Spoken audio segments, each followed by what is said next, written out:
I was born to fish. I'm obsessed about being the complete angler.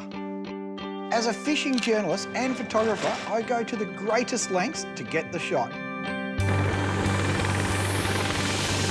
Join me as I travel the world in search of fishing heaven. Barra! Oh, Barra! Oh, yeah! It's the one thing I wanted to do more than anything. Oh, until I hooked up. Wetting a line with some of the best fish shows on the planet. Absolute cracker, mate. Oh, yeah! The monster! In fishing, you have your good days and you have your bad days. Oh! This is the ultimate fishing bucket list. Except I'm fighting something bigger than a bucket. Fishing is much more than just catching fish. Butterfingers. It's about sharing the adventure with your mates. This has given a whole new meaning to fishing with mates. I'm McGlashan, and this is Fishing with Mates. Woohoo!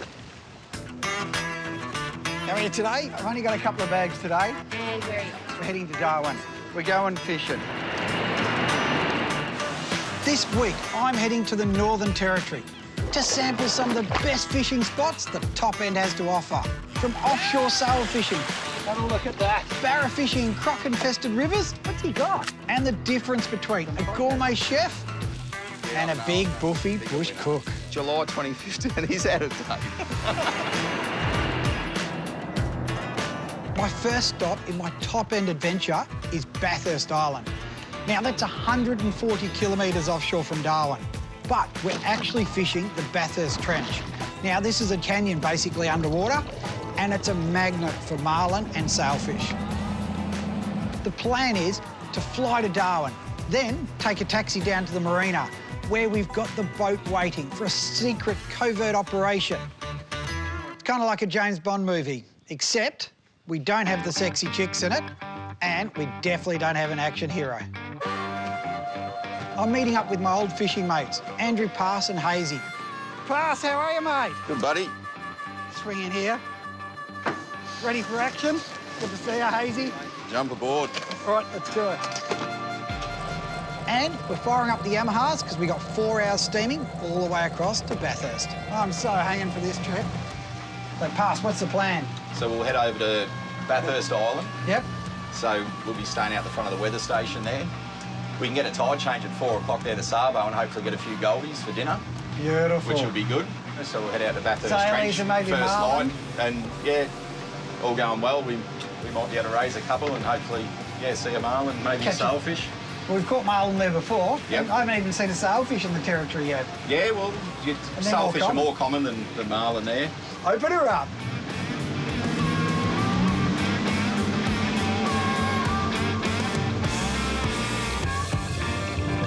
I desperately want to catch a sailfish up here. They're one of the smaller members of the billfish family, but they're such beautiful fish, and when they fight, they're up in the air. It's awesome.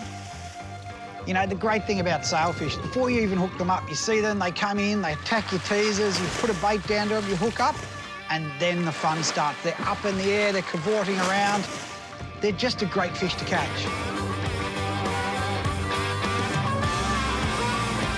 As we approach Bathurst Island, Pass decides to pull up on one of the little inshore reefs and do a bit of jigging. What are we doing, Pass? Where are we? Yeah, we'll just pull up here, mate. We're just off Croy, and we've got the tide change, so got a couple of good little goldie spots here. We'll drop a couple of jigs on and... Push on, nice heavy head on there. Just bounce it to the bottom, eh, Pass? Yeah, that's right. The key is, when you're casting and jigging with soft plastics, is you want to get the distance. So a good rod, like my little Shimano Ballistic, is perfect for the job. It doesn't take long, and Hazy hooks up. But you know what? It wasn't what we were expecting. Bite like a shark. Oh. There's a bloody big mother-in-law. There is no way of saying this without offending someone. It's called a mother-in-law fish because it's the only fish you'd give to your mother-in-law. Now, the problem is that they've got ciguataria poisoning, so people are actually getting sick eating them. So don't get any ideas of actually giving one to your mother-in-law. Mate, you'd have to be proud of that. Good start to the trip, Pass. So you're right to let it go there, you know, you guys are right. I'll let him go. The steak's looking good. Oh, yeah? Here we go. Gone. After going to the anchorage overnight at Tunganapu, we headed off in the morning to Bathurst Trench. Now, this is a well-known hunting ground for billfish. Well, the trench, it's like a bit of a channel through shallow water. We've got shallow water off Bathurst Island and shallow water west of it. And so the trench runs sort of north-south, and it's obviously a thoroughfare for the billfish, and at least it gives us a chance to pinpoint them in the deep water.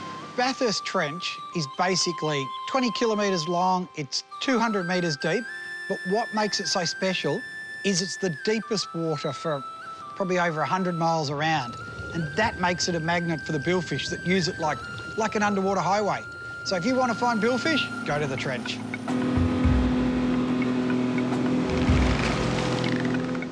The best technique for catching sailfish is to run teasers. Now, teasers don't have any hooks in them, but what they do is attract the sailfish up to the boat because it looks like a school of bait. What we then do is right behind that, we have a bait with a hook in it. So they come racing up, they see the school of fish, and there's one little solitary one behind it, and that's the one they eat. Pot of sailfish or a single sailfish or a marlin cruise along the seas and goes, "You ripper, it's a free feed for me." When it comes to catching sailfish, it can only be described as hours of boredom and minutes of mayhem. You know, and the problem is the whole time you've got to be watching the teasers to be on it. So you're always anxious, you know, did I miss a fish? Did I not? You're just sitting there watching and watching. And then when they do come up, you sit there for a minute going, oh, wait, no, yeah, oh, there's a fish there. And then it's all action stations. Got him. He had it the whole time. It took us a few hours, but then suddenly the fish was up and Pass was straight into it. And all I could hear was his little Shimano Saragosa screaming. So we got the bite. Pass, good work, mate. Spot it, comes up, little black shape. Hasn't jumped yet. Here we go. She's on the surface, shaking her head. There we go. Just realised he's hooked, I think.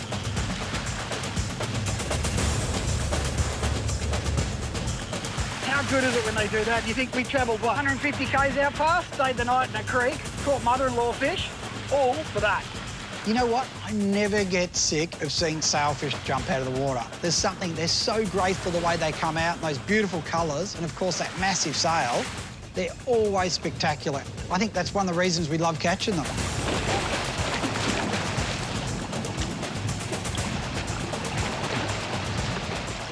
Every time I see a sailfish up close, they're always so beautiful, you know, they've got these brilliant colours, that iridescent, and of course the sail. The sail is massive on them, and they use that to round up bait. Yeah, oh, stay still, mate. Don't want to hurt you. Have a look at that. Look at that. What a beautiful fish.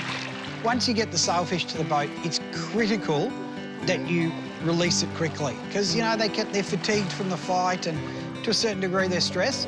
So it's important that you get them back out and swimming fast. So it's action stations.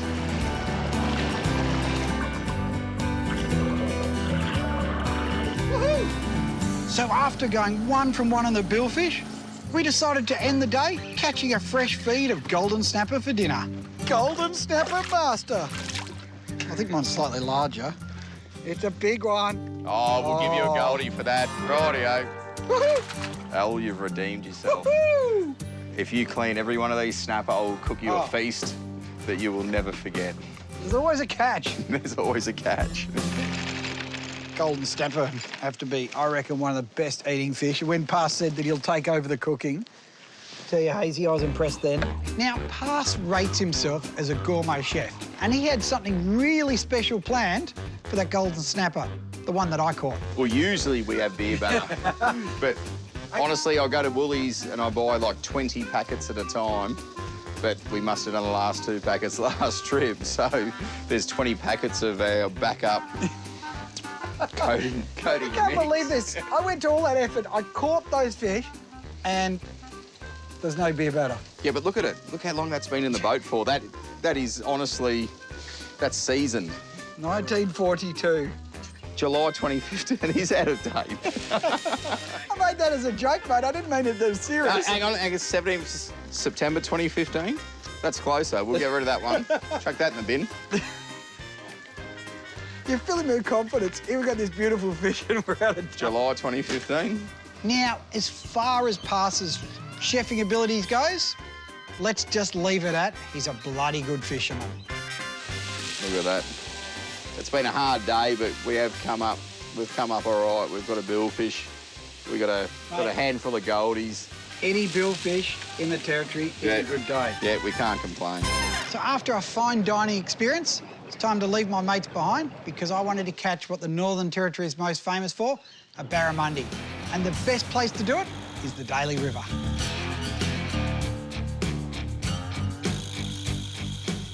The great thing about the Daly River is that it's just 2 hours out of Darwin. You're driving on bitumen for most of the way. It's a huge river with so much potential. Of course, it's not just the barra fishing. There's wildlife, and it's just an amazing spot. After driving through some dusty country, I arrived at this little oasis, the Daly River Barra Resort. Stu, good to meet you, mate. Hey, Al, how you going, mate? Guys, nice to meet you too. What's happening on the fishing front? Let's get straight down to it. Well, a bit sporadic, but we'll go out and give it a go. What made you pick the Daly? Let's face it, the territory's got some good rivers there. Oh, the Daly sort of fishes all year round, so it's you can fish from middle of March all the way through. Fishing the Daly is a good experience. It's got a lot of different fishing spots in it. You can fish up to 50 k's down, all the way back up to the boat ramp. And there's heaps of crocs in here, eh? Now, what's the rules about jumping in for a swim? The rules in the boat are if you fall in, I'm not coming in after you. I like that. That's a good call. We're running about 40 kilometres downstream to Elizabeth Creek, and we're going down to meet the tide because that's when the barra are going to bite. And it's like anywhere fishing. If you're going to fish the turn of the tide, or you might as well stay at home. Don't think you're the first one to park here. No, I don't think I'll be the last either. Mate, you want a hand with the anchor? No, it's done. Don't get up. So what's the plan? It's Elizabeth Creek, so we're going to have a go at this for a bit of live bait at the moment. We'll probably put two hooks on the bottom and one on the top and see what happens. When it comes to barra fishing, I've always been a lure fisherman. So when we pull up and Stu pulls out the bait rods, I was a little bit like, you know, what's going on here? All right, now you have to show me the trick for this because I've never done it before. Now, these things here, Chairman, they're a freshwater prawn. So what we do, we don't want to kill them, we want to keep them alive. So the best way to keep them alive is you go to the third caliper along and go straight to the side. You don't want to come up and hit that pea shoot in the back. Once you hit that, they die. And once they die, they're no good. And what'll happen is the barra will generally pick them up by the head, like that. And what they'll do is they'll swim off with them. So when they start to run, they'll pick it up and they start to run, let them go about 1 metre or so, just with a little bit of tension, then slowly put the weight on them. And what'll happen is they'll think they're slipping out of their mouth or so forth, and they'll swallow them, and they'll take them down tail first. They pick them up there and you strike, you pull the hook out of their tail, they get a free feed, we get an empty hook, not the desired effect. So you fished with me before? I've seen your TV program. So just cast out in the middle out here, there's actually a deep gutter. That was a fisherman, I suppose. It's like anything he's doing. It's the first time he's ever fished with live bait. Oh, yeah. He done all right. He fed a few for a start. And he just flicked them. He spat you out. Yeah, catch and release program there. He just catching them and letting them go before they got to the boat. Saves me netting him, I suppose. How cool is that? That's pretty... I'm impressed with that. You see what he's done to it? He's just come along and he's just grabbed hold of that by the head and he's just crushed it. The head's all just mush. And when you've hooked onto him, he's had it, you set him, he jumped, and then he just quite simply just spat it out. I gave him enough time, though, didn't I? Oh, yeah. Nothing was wrong except he was just smarter than us, which wouldn't be very hard at the moment, would it? Hang on, you didn't tell me we were going to get spart fish. I thought these were dumb fish. How am I ever going to catch anything? Yeah, he's just picked up and not doing anything, but you can feel the bait carrying on. There he is there. There's your bait right there. Oop, it's coming up. Oh, I just missed him. I think I've just pulled it out. He's blood. Oh! Lucky I brought a few cherubin or we'd be going home early. Oh, I see what you mean about frustrating. It's called being competitive. I'm not even in the water, and you've gone bang straight on my spot. That is my spot, by the way. Is it? I can't see any sign over there. It's good to have someone on the boat who's competitive with you. Oh, there he is. Got him this time. That's the biggest one. That's the only one. Oh, God, he's having a go, this one, isn't he? Yeah, baby. He's nice and clean, too. Watch when he jumps, he'll spit you out. He'll die at an old age trying to get him here, Al. Working. Skill, I tell you. How long's the show go for? 24 minutes. Nice Live bait barra. Nice chrome barra, too. Look, nice yellow tail, saltwater barra. Oh, look at this. Now, that is a good-looking fish. He's a saltwater barra. These are solids come up the river, isn't it? Yeah. Stu might be the local guide, but I caught the first barra. And I tell you what, I wasn't wasting time. I was straight back out there for round 2. Yep. Oh, McGlashan, he's still on. Oh, this is the biggest and the most. It didn't take long before the barra kicked into gear. That's a bazza. Come on, baby. No way. Yeah. Yep. And it's a barra. 3-2.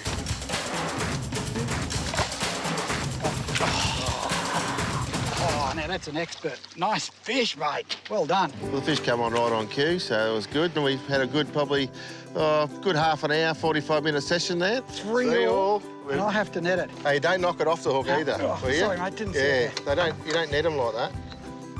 3 all. 3 all. Tin ass. Hey, it's I just was called... looking so good. It's called absolutely... It's actually not called tin ass, it's actually called talent. But he's well hooked. Your typical hook in the side of the mouth. Yeah, it's good, isn't it? Yeah, even with live baiting, you can dehook them so easily and they still, you know... Well, I'm hating to admit this, but it's 3 all. What's that mean? We get half a can each? Yeah, we got to share the can. But I got to thank you for taking me out of here. No worries. No, it's been good. No worries. As soon as the tide changes over, so are the barra. Time to go. Oh, it's croc eating something. Have a look at that. Yeah. Have a look at the croc. So we're cruising up the river and we spot a croc, a really big croc. But it's eating something. Croc, there's a croc beside it with a head on it. It's a freshwater croc. Oh, it is too. He's eating another croc. Swimming in these waters is definitely not recommended. Or dragged it off. Joking, look at it. And he's got the head. Yeah, he's got the head. The other rest of it's in the It's water, just sitting in the water there. How's that? Have you ever seen that? Unbelievable. I tell you, it's a dog-eat-dog world, isn't it? Oh, yeah. Where are you going? Oh, there he goes. Oh, he's a big fish. Go on now. Yeah, it's just the body sitting there. Just under the bow here. There's not much. Have a look at it. Oh, it's not that small, actually. There's a fair bit of a gone. Yeah, it's not. I thought it was a smaller animal, but there's a bit of croc left. Not a lot of croc. Net it up there, Stu. The Northern Territory is such a unique place with such amazing wildlife. Look at that. The only problem is they want to sting you, they want to bite you, and they want to eat you. Oh, it's not as small as you thought. He doesn't look too bad, unless he's just been chewing the crap out of it. He's had a good old chew on it, but I don't think I wanted it either. I see the marks at the bank there, I don't know what they are. Whatever it was, it's Yeah, look at probably it. part of it where he's slapping it around, I don't know. Throwing it around, the poor bugger.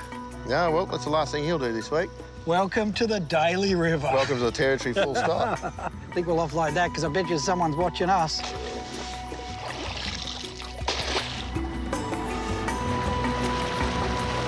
I have to be honest, that croc didn't look that tasty to me. I was hanging to get back to Darwin, where that one barra I did keep was going on the menu. You know what? I couldn't think of a better way to finish my top-end fishing adventure than a night out in Darwin. G'day, mate. Good day, sir. Welcome to the Hilton. Now, where's the restaurant? Right this way, sir. Starving. Hoping to wipe the jaded memory of Pass's poor chefing attempt with his home brand packet mix. Look how long that's been in the boat for. That is honestly, that's seasoned. July 2015, and he's out of date. I've recruited the help from the Hilton's head chef, Akash, to do something special with my barra. I said I'd catch you a barramundi, but this is awesome. So what are we going to do with the barra? Yeah, so we are going to make a fish head curry. Yep. So we'll just chop off the head and this doesn't get wasted because we're going to make stock. So that's our main part. So we need to just open it completely, make it into 2 pieces, so we get all the flavors off from the bones. Start cooking with the curry. Curry it is. And the head part. 3 minutes and it's done. So let's get started with the curry now. The first thing we use is a mustard seed. You can see it. It's bubbling away in there, isn't it? Yeah. Put in some red chilies. You can smell it now. So now when it crackles, we just add a couple of bay leaves. And now we'll add some onions to it. Oh, yeah. Cook the onions for around 2 or 3 minutes. Now it's time to add some ginger garlic paste. What's next? Let's add some tomatoes to it. One of these? Yeah. We won't use much of tomatoes, just 1 tomato is enough. Then let's go with spices. One of those? That's right. Just give it a good stir. And one thing, whenever you add turmeric to your curry, make sure it's cooked properly.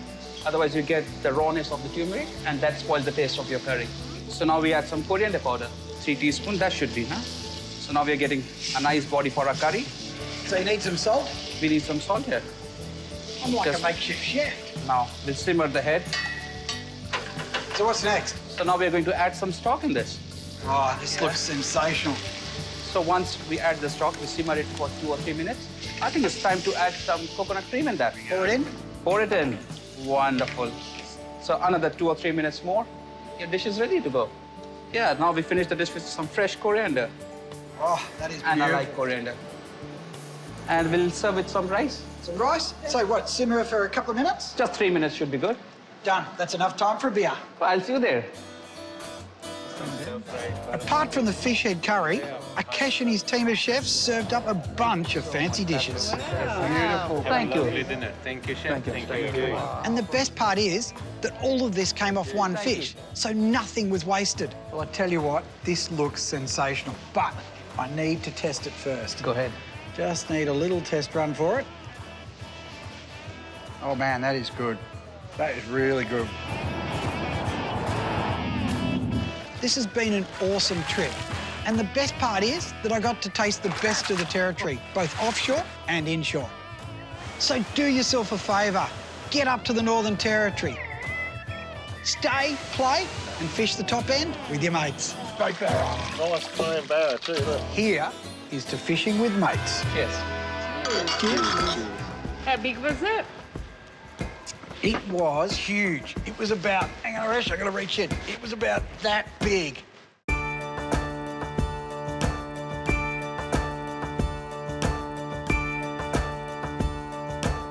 Yeah, confidence, I'm full of it. Well, actually, I'm full of something. I won't respond to that. Oops, sorry, Mum. He's definitely different. That's one very attractive mother-in-law. Just suck them in a little bit here. Ready? There you go, purple, Al. Well, hang on, it doesn't count then if you're not... Oh, let's get a bigger one.